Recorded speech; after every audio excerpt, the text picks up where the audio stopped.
नगद उर्वरक विक्रय केंद्र जो 286 डबल लॉक के, विपणन समिति के 141, विपणन समिति के से संबंधित 121 जो केंद्र ऑलरेडी संचालित थे, उसमें 254 नगद नए उर्वरक विक्रय केंद्रों की स्वीकृति आज दी गई है। जिससे कि हम लोग हमेशा ये बातें आती थी कि लंबी लाइनें हैं, खाद खरीदने में किसानों को समय लग रहा है, परेशानी हो रही है।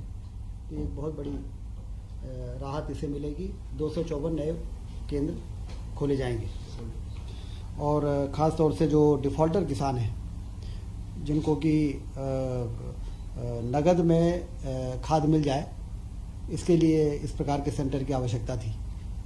तो ये एक निर्णय हुआ है। सतपुड़ा सारणी में सतपुड़ा ताप विद्युत गृह के 4 जो बहुत पुराने इकाइयाँ थी, 410 मेगावाट की 2 थी और 420 मेगावाट की 2, 830 मेगावाट टोटल जो है उसको डीकमीशन किया जाएगा। 410 थे वो 205 के 2 थे, 410 हो गए, और 210 के 2 थे जो 420 मेगावाट हो गए। तो इनको डीकमीशन करके और 660 मेगावाट जो क्रिटिकल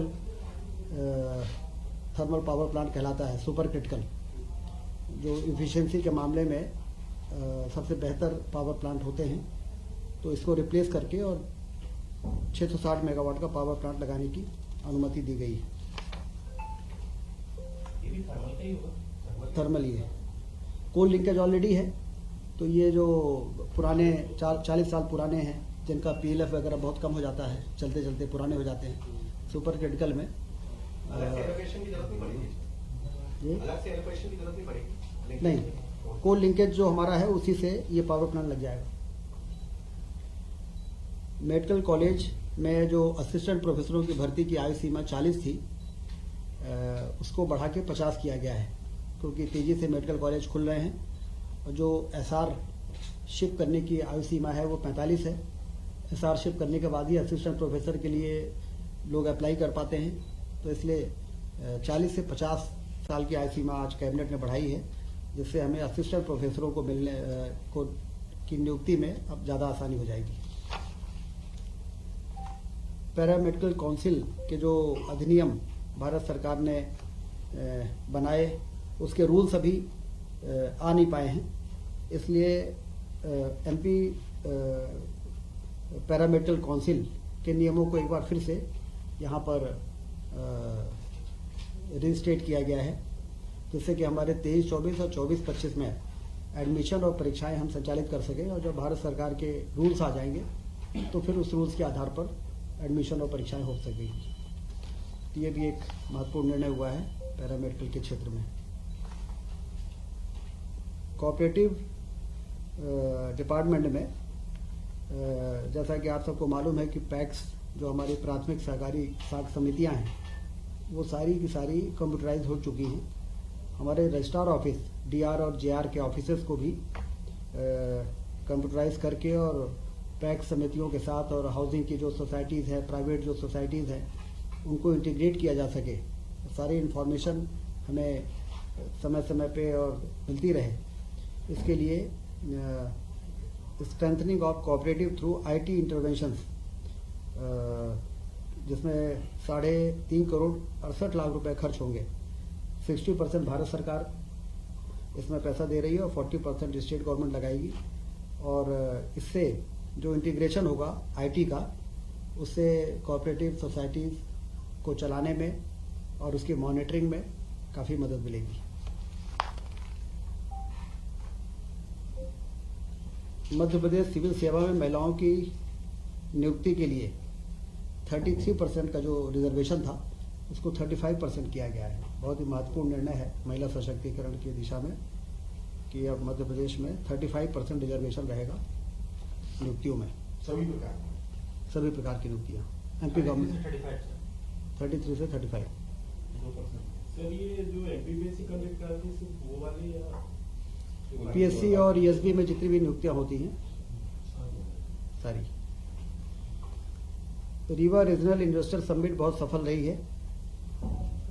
4000 से अधिक प्रतिभागियों ने भाग लिया था और 31,000 करोड़ के निवेश के प्रस्ताव दिए गए हैं। 28,000 से अधिक लोगों को इसमें रोजगार मिल सकेगा। गोवर्धन पूजा का भव्य आयोजन पूरे प्रदेश में हुआ है और 2 नवंबर को सांस्कृतिक विरासत और धरोहरों को सहेजने की दिशा में एक महत्वपूर्ण कदम के रूप में देखा जा रहा है।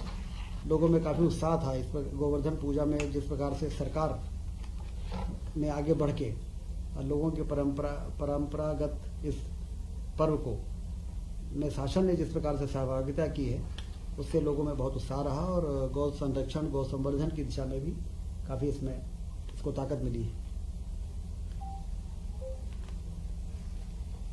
29 अक्टूबर को माननीय प्रधानमंत्री जी द्वारा virtually Neemuch Mandsaur Seoni medical college के उद्घाटन किए गए, जैसा आप सबको जानकारी है।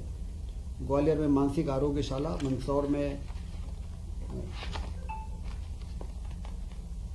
कल्याण विभाग, राजस्व विभाग, स्कूल शिक्षा विभाग एवं वन विभागों के द्वारा पीएससी से भरे जाने वाले पदों की जानकारी की भी मुख्यमंत्री जी ने जानकारी मांगी है, क्योंकि बड़ी संख्या में पीएससी से कई विभागों में भर्तियों का प्रक्रिया चल रही है। 7 दिसंबर को नर्मदापुरम में रीजनल इन्वेस्टर समिट होने जा रही है। 7 दिसंबर को नर्मदापुरम संभाग के सभी जिलों के लोगों को निर्देश जारी हुए हैं। 12 नवंबर को कालिदास सम्मान समारोह उज्जैन में माननीय उपराष्ट्रपति जी के मुख्य आतिथ्य में होगा। इस कार्यक्रम को भव्य रूप से आयोजित करने के निर्देश दिए गए हैं। कुल मिला के आज मध्य प्रदेश की कैबिनेट ने, जैसा कि आपने देखा कि चाहे वो स्वास्थ्य विभाग हो, चाहे वो सहकारिता विभाग हो, चाहे वो अन्य विभाग हो, महत्वपूर्ण निर्णय आज लिए हैं और मध्य प्रदेश तेजी के साथ अपने उन लक्ष्यों को प्राप्त करने के लिए आगे बढ़ रहा है, जिन लक्ष्यों को प्राप्त करके हम प्रदेश की आर्थिक स्थिति को भी मजबूत करना चाहते हैं और हिंदुस्तान में एक अग्रणी राज्य के रूप में स्थापित होना चाहते हैं।